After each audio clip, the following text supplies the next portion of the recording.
So more on the same, how do exchanges control the risks of high-speed trading?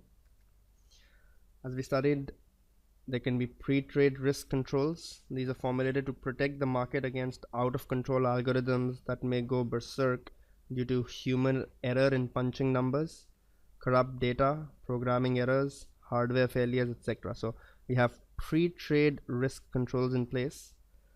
So usually these will limit, or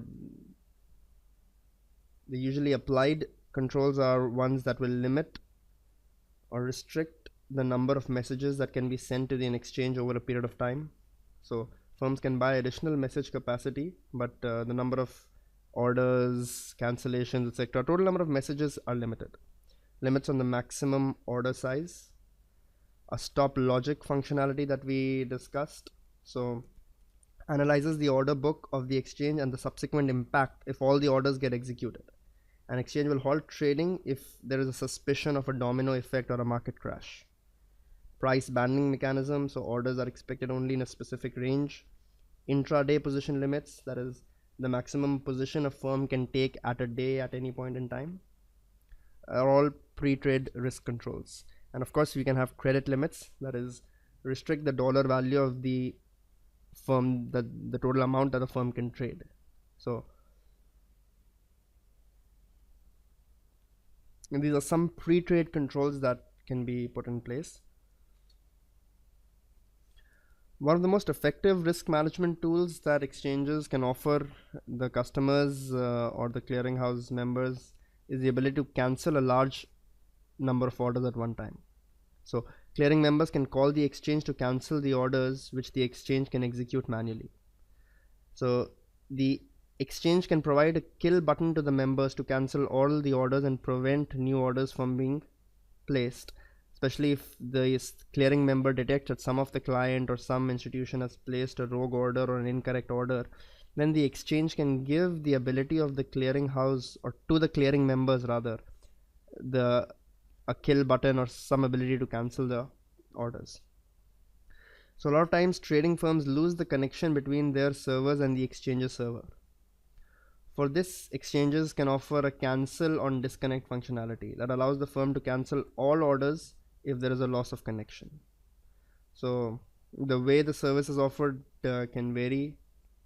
Some will delete all orders, some will provide the customer with the option of selecting which orders to be cancelled.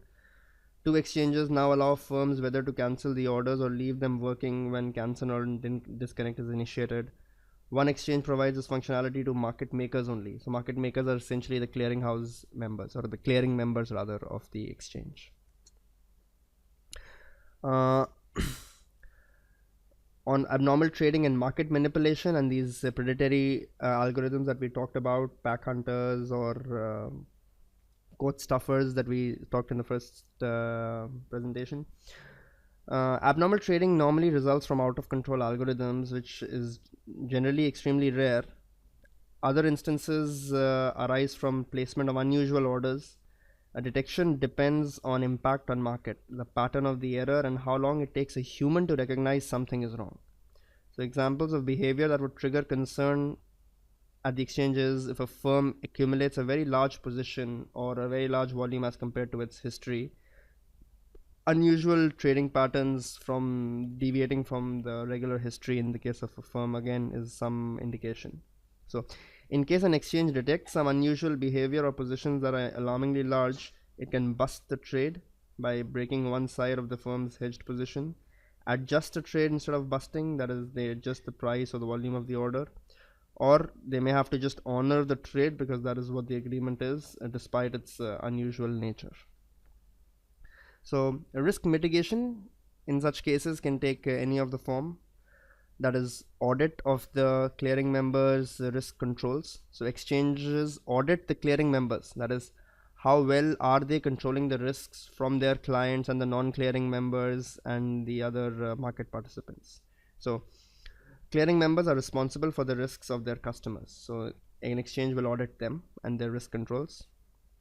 Exchanges increasingly rely on both manual as well as automated tools to detect market manipulation like spoofing, where the traders place large orders with no expectation of executing and trying to trick the market participants into buying and selling at artificial prices. Layering involves placing small orders on one side that the dealer intends to execute and a series of large orders on the other side with no intention of execution, again tricking other traders into trading at false prices. Another risk mitigation tool is drop copy facilities or drop copy that facilitates real-time monitoring of trading on an exchange. So the service provides carbon copies of execution reports, details on filled traders and working orders by a particular trading account. So the firms can compare drop copies against their own trade execution records to identify discrepancies in the number of trades recorded by the exchange versus the trading platform. So they can compare the actual executed orders versus the total orders placed or the total volume indicated by the trading platform.